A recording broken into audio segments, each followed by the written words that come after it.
तो एक बार फिर से आप सभी लोगों का बहुत बहुत स्वागत है आपकी अपनी कुल्लई न्यूज पर। मैं हूं आपके साथ साइमा। देखिए, पंजाब से लेकर दिल्ली तक एक बार फिर से राजनीति जो है वो अपने चरम पर पहुंच गई है। दिल्ली का पारा हाई है तो साथ ही साथ राजनीति का पारा भी हाई है। एक तरफ सीएम रेखा गुप्ता अरविंद केजरीवाल पर, जो पूर्व मुख्यमंत्री हैं दिल्ली के, उन पर निशाना साध रही हैं, तो वहीं दूसरी तरफ पंजाब में होने वाले उपचुनाव को लेकर भी सियासी बाजार काफी ज्यादा गर्म है। चलिए बिना देरी के पूरी अपडेट आपको बताते हैं। अब जब पंजाब में लुधियाना वेस्ट विधानसभा सीट पर होने वाला उपचुनाव है, तो अब आम आदमी पार्टी के लिए केवल एक चुनाव नहीं बल्कि एक राजनीतिक प्रतिष्ठा की लड़ाई बन चुका है।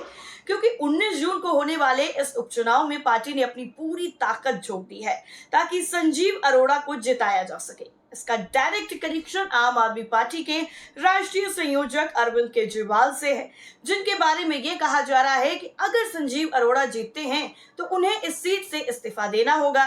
इसके बाद अरविंद केजरीवाल उनकी जगह राज्यसभा चले जाएंगे। विधानसभा में 117 में से 94 सीटें आम आदमी पार्टी के पास हैं। इसके बावजूद ये सीट आपके लिए बहुत ज्यादा जरूरी है, क्योंकि दिल्ली विधानसभा चुनावों में हार के बाद पार्टी को संगठन में नई ऊर्जा देने के लिए इस जीत की बहुत ज्यादा जरूरत है। ऐसे में लुधियाना वेस्ट उपचुनाव पार्टी के लिए करो या मरो की स्थिति भी बन गया है। संजीव अरोड़ा की जीत सुनिश्चित करने के लिए दिल्ली से लेकर पंजाब तक का पूरा आप नेतृत्व लुधियाना में डेरा डाले हुए है। मुख्यमंत्री भगवंत मान, पंजाब प्रमुख अमन अरोड़ा, आपके वरिष्ठ नेता मनीष सिसोदिया और सत्येंद्र जैन के साथ साथ खुद अरविंद केजरीवाल भी आक्रामक प्रचार में जुटे हुए हैं। विपक्ष ने आम आदमी पार्टी पर दिल्ली वालों के हाथ में पंजाब की बागडोर सौंपने का गंभीर आरोप लगाया है।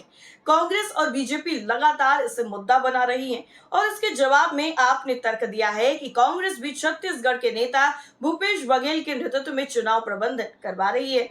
आप सरकार ने इस सप्ताह 3 कैबिनेट बैठकें की हैं, जिनमें शहरी मतदाताओं को ध्यान में रखते हुए फैसले लिए गए हैं। सीएम भगवंत मान का वन नेशन वन हस्बैंड वाला बयान भी जानबूझकर हिंदू मतदाताओं को आकर्षित करने की कोशिश ही माना जा रहा है। दरअसल आपको बता दें कि कांग्रेस के उम्मीदवार भारत भूषण आशु एक मजबूत प्रत्याशी के तौर पर माने जा रहे हैं। उनका प्रचार भी आक्रामक है, लेकिन कांग्रेस के भीतर में मतभेद आपके लिए राहत की बात है। बीजेपी के पास जमीनी कैडर है, लेकिन उम्मीदवार जीवन गुप्ता को ना तो अरोड़ा जैसी लोकप्रियता मिली है और ना ही आशु जैसी तेज तर्रार उनकी छवि है। अगर आपको बड़ी जीत मिलती है तो संजीव अरोड़ा का राजनीतिक भविष्य चमक सकता है।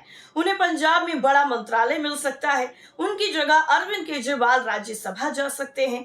वहीं अगर हार या फिर मामूली अंतर से जीत मिलती है तो पार्टी की साख और शासन का दोनों पर असर पड़ सकता है। तो वहीं अगर हम रुख करें पंजाब से दिल्ली की, तो फिर दिल्ली में सीएम रेखा गुप्ता ने अरविंद केजरीवाल को घेरा है, क्योंकि अब देश की राजधानी दिल्ली में सत्ता तो बदल ही चुकी है। सत्ता बदलने के बाद भी बीजेपी पूर्व मुख्यमंत्री अरविंद केजरीवाल को बख्शने के मूड में नजर नहीं आ रही है।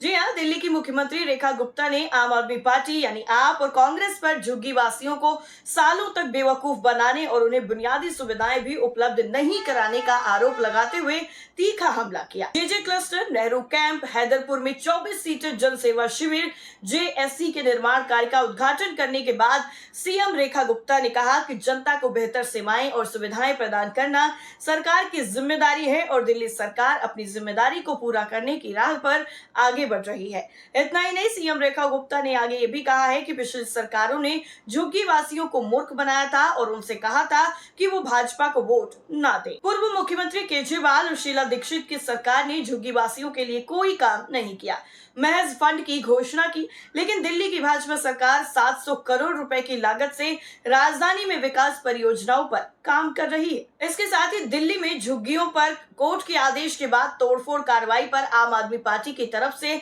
सरकार पर लगाए जा रहे आरोपों पर भी रेखा गुप्ता ने कहा है कि उन्हें मकान देने के बाद ही झुग्गियां हटाई जाएंगी। बारापुला नाले के पास मौजूद मद्रासी कॉलोनी के बारे में बात करते हुए उन्होंने कहा कि अदालत ने इसे हटाने के लिए कहा है ताकि नाले की सफाई के लिए मशीनें वहां पहुंच सके। ऐसा ना होने पर दिल्ली को 2023 जैसी बाढ़ का सामना करना करना पड़ेगा। इतना ही नहीं, रेलवे कॉलोनी में हुई कार्रवाई पर सीएम रेखा गुप्ता ने कहा कि लोगों ने पटरियों के पास घर बना लिए हैं। अगर कोई अप्रिय घटना हुई, अगर पटरियों के नीचे आकर किसी की मौत हो गई तो कौन जिम्मेदार होगा? आतिशी, अरविंद केजरीवाल या फिर सौरभ भारद्वाज? झुग्गियों में रहने वाले कुछ लोगों के व्यवहार पर निराशा व्यक्त करते हुए भी सीएम रेखा गुप्ता ने कहा कि प्रधानमंत्री नरेंद्र मोदी ने स्वयं वजीरपुर झुग्गी में 1675 फ्लैट दिए, लेकिन यदि वहां रहने वाले लोग ये सोचेंगे कि वो फ्लैट ले लेंगे और वहीं झुग्गियों में रहना जारी रखेंगे तो ये नहीं चलेगा। इसके साथ ही सीएम रेखा गुप्ता ने पिछली सरकारों की खूब निंदा की है और साथ ही साथ उन पर पूरा का पूरा जो ठीकरा है वो फोड़ा है, जिसके बाद एक बार फिर से दिल्ली और पंजाब दोनों जगहों का जो पारा है वो हाई हो गया है। आज के लिए फिलहाल इतना ही, फिर हाजिर होंगे आपके सामने दूसरे मुद्दे के साथ। तब तक के लिए आप जुड़े रहिए कुल्हड़ न्यूज के साथ। नमस्कार।